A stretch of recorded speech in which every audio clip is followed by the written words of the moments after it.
Well, we are streaming now, so it's 6:30. So it's like no one's online either, but we'll give it a few minutes. Oh, Joe here. All right, good. We have more than one. Awesome. Hi, Joe. Just in time. Just started the stream. So there we go.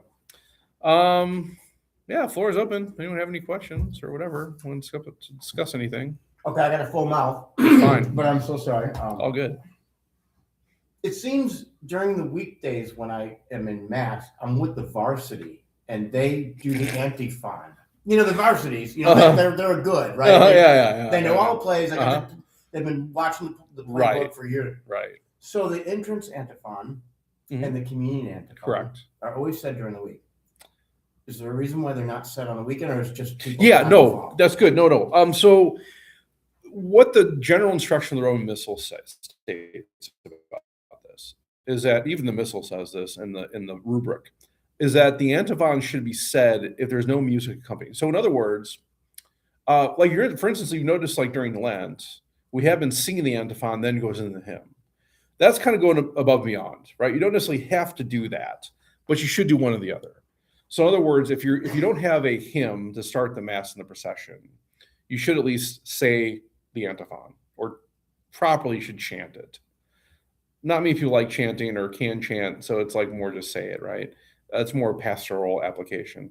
Same with the communion antiphon. So if there's no hymn being sung, it's like, for like on tomorrow, we have the All School Mass and it's also Solemnity. So we'll have music for all of it. So we won't actually do the antiphon tomorrow because we'll have an opening hymn, and we won't do the communion antiphon because we have the communion. If we didn't, though, we are directed, I should say, obligated. Yeah, I was about to say you're about to say obligated. I was about to say obligated, but we are directed to say or chant the antiphon if we don't have a hymn. Okay. Yeah. So the daily masses, we should be doing that. Yeah. So. Yeah, today, for instance, we would do that because there's no hymn being sung. Yeah. And I've noticed sometimes, at least, it's done at the 8:00 Mass on Sunday. I will say every time I celebrate the Mass, we do it because we don't have music. Yeah, no music. Yes, right. That's why it makes sense. So Sunday we should be doing it. Yes, of course, even for Sunday. So the 8:00 Mass, if there's no music, we should be chanting or saying the antiphon for communion and for the entrance. Yeah, but you don't have Nick there to start it. He's awesome on that, right? Nick, yeah. Well, when I come in, I go to the altar, I say it right away. You do. And then for the communion, after I consume, I say it, and usually people join in. So if it's not someone else, I have the obligation to do that. Yeah. Okay. Yeah. But yeah, it's very specific in the general instruction. So now again, I don't want to critique because I know there's some people that don't. And so, there may be pastoral reasons for that too. There may be something I don't know in that regard. So I don't know. I'm going to keep my options open. I will say, like growing up, I never really heard it much. Either did I. Mm-hmm. It's just till I started hanging with the varsity. Yeah, hanging with the varsity. That's right. That's right. Yeah. I also like the fact that we say the Anima Christi after consumption. I think that's actually a good thing. We maybe should expand a little bit. Again, if there's hymns going on and stuff, it's really hard to do that. You could do it by yourself though, otherwise. But I wouldn't even, we do that for the Mass. We don't have music too. Although we haven't done it for the 8:00 Mass. And maybe that's just because there's not as many former presentation people there. That is a tradition that they had a presentation. So maybe we can start implementing that, though. I wouldn't be opposed to that. You might need to get prayer cards because it's not all right. Exactly. That's the other thing too. We need people to know it. So that would be Although I think it's in the. I think it's in. Is it not in the Missal? The Missalette. I think it's in the back of the Missal. It's not in the Missalette. Not the current one. Oh, it's not. It's always in the thing that I get, the Magnificat. Well, I'm talking about the Missalette we have that have the reading stuff. I thought it was on there, but it's not in the current issue. Usually is, but this time. Oh, interesting. Okay. St. Michael's is, but that's weird. That's so weird. They've got a lot of extra Advent and Lent prayers. Oh, okay. Okay. All right. Yeah. Okay. Yeah, we can probably look at that too. I'm sure we can probably do something there. I mean, especially if you're, trying to make a big point in doing it. Yeah, I mean, the same thing like while we're doing the Latin classes now, right? So, I mean, ideally, we would probably start doing a mass, maybe not a regular scheduled mass, but maybe an extra mass once a month to kind of get the feel for it. Well, if there's another parish doing Latin masses, the first few times, see if you can get some parishioners Mhm. from there to come. Oh. So it's not just the people that are. Well, I mean, that's the thing. I mean, there was a parish here in St. Louis, Little Flower, that was doing a Novus Ordo Latin Mass on Sundays. But I think they stopped doing it. Primarily, it was a change, I think, in the pastorship, but there was also kind of directive that, certain people didn't appreciate it as much, that had some authority. So it was kind of decided to remit it,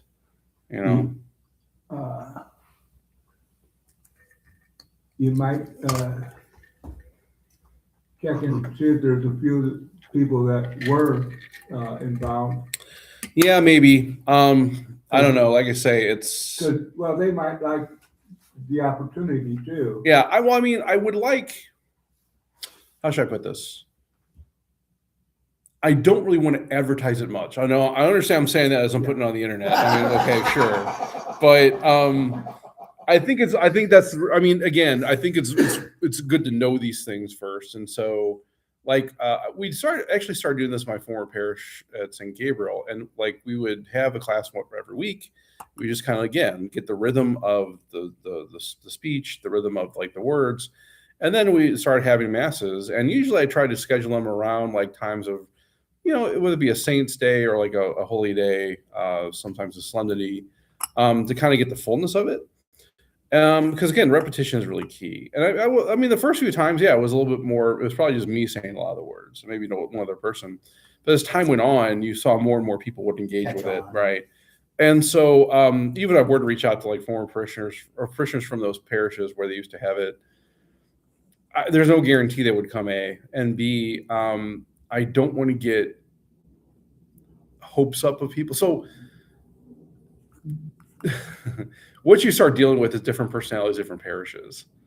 And what you want to avoid as well is like poaching, right? So what I would like to avoid is like, okay, hey, now they're doing it. Okay, we're going to start going over here now. Yeah, I didn't even think about that. That's not really, that's not what I'm trying to do here. You're thinking about your sheep. Exactly.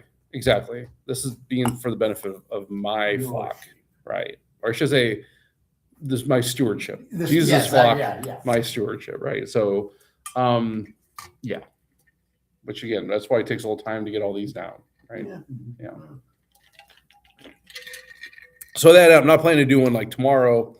Probably won't even do one in the next couple months. I think we probably want to have at least 20 classes before we actually start doing it on our own. Just again, because right now we're still kind of like still feeling out like, how do you pronounce this word? And that's fine. That's good. That's the purpose of these lessons, to say, okay, how do I pronounce that? Okay.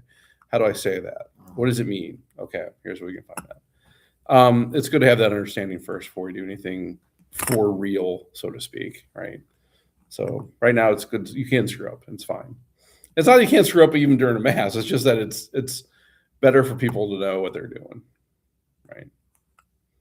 Which is what the fathers of Vatican II really envisioned, right? They wanted people to understand what they were doing, which is why they allowed things in the vernacular. But the question is, when do we go back? Or actually go back, but when do we return to the Latin? The Latin. Mm-hmm. Good. That it? Go ahead. All right. Go ahead. Okay, well, that's fine. I mean, again, we online? we got one person. If anyone is there has a question, please feel free. I mean, we can cut it short too. I mean, I'm not opposed to that either. Right. So either way. Joe, you got anything?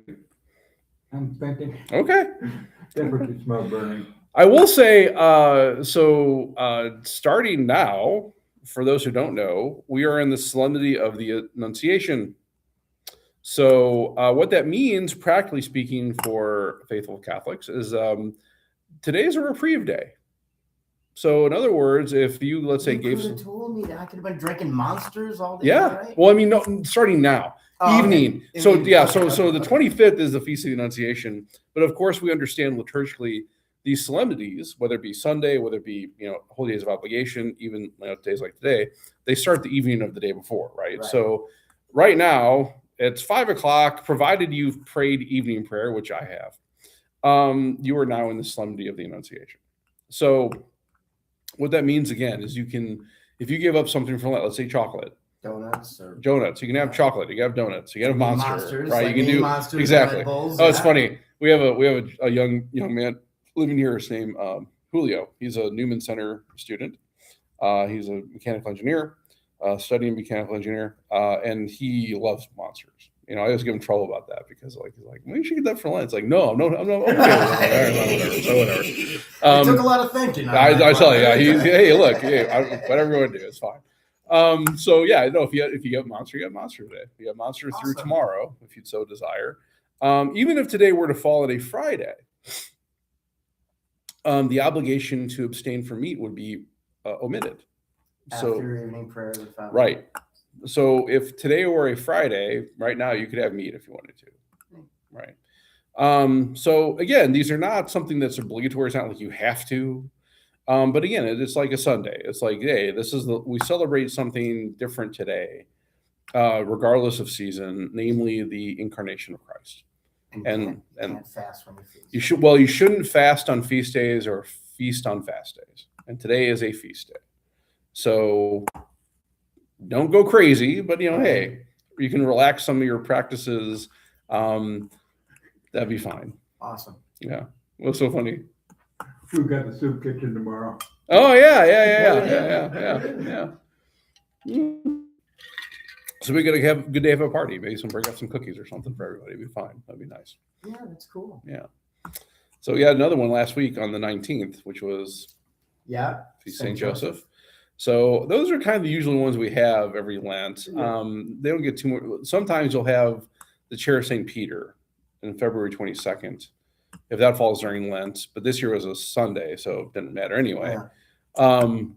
So yeah, it's nice to have those reprieve days in your pocket, just in case. So Well, the two Saints days that are special to me were both from the same week. St. Patrick's Day, because I'm oh sure, yeah. Yeah. Again, St. Patrick's Day is one of those days, especially for Irish, I think, is days of reprieve as well. I mean, again, who is the arbiter of these things? The Archbishop, right? Well, what I'm saying is, yeah, you're right. of our practices would be ourselves. Now, of course, if St. Patrick's Day fell on a Friday, technically the pastor of a parish has the authority to lift that obligation for abstaining. Right? Yes. Usually Archbishop beats you to the punch. He usually is the one that kind of puts out archdiocesan wide. Right. But barring that, the pastor does have the authority to allow for that. So being a high percentage Irishman myself, I'd probably more prone to do that too if it fell on a Friday. But that's just me. So yeah. Well, I know one year I heard that it was your parish could abstain if your parish held a corned beef and cabbage. Oh yeah, I mean, it could be stipulation on that. I mean, by law, though, there's usually no stipulation. I mean, the Archbishop can say, "I'll allow it as long as there's something you're having like a communal event for it." Okay, that's his prerogative, and as a obedient pastor, I would also uphold that. Yeah. But yeah, but barring that, if there's nothing said with the Archbishop, the pastor gonna be like, "Yeah, okay, fine." Or yeah, we can have a corned beef and cabbage meal tonight, or whatever. Yeah. Or yeah, you are omitted of that if you come to our corned beef and cabbage night. Now, some might call that extortion. I don't know, but I think we call it pastoral prudence in some ways. Yeah. But either way, Yeah. that's fine. Yeah. Okay. Good. Anyone online? Going once. Oh, okay. No question online. Thanks, Mike. All right. Well, then we'll see everyone next week is, of course, Holy Week. So we will plan to still have this on Tuesday. So yeah, come with your questions and we'll experience a very penitential time. So it'll be great. Okay. All right. See everyone next week, hopefully. God bless. Short and sweet. I'll take it.